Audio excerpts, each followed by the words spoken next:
Sadio Mane എന്ന് പറയുന്ന ഒരു ചെറുപ്പക്കാരൻ, അവൻ കളിയിൽ ഇന്ന് ലോക നമ്പർ 1 കളിക്കാരിൽ ഒരാളാണ്.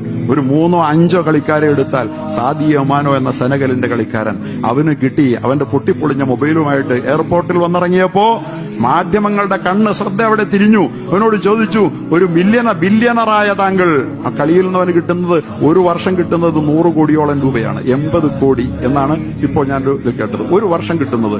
നാട്ടിൽ ഒന്നുമില്ലാത്ത ആ നാട്ടിൽ സ്വന്തം ഗ്രാമത്തെ ദത്തെടുത്ത് അവിടെ സ്കൂള്, ആശുപത്രി അടക്കം സ്ഥാപിച്ച് ആ ചെറുപ്പക്കാരൻ അവിടെ, അവൻ പറഞ്ഞു, എനിക്ക് 10 ഫെറാരിക്കാരൻ 2 പ്രൈവറ്റ് ജെറ്റും വാങ്ങാനുള്ള പൈസ എന്റെ കയ്യിലുണ്ട്. പക്ഷെ അതൊക്കെ ഉണ്ടായിട്ട് എനിക്ക് എന്താ ഗുണം?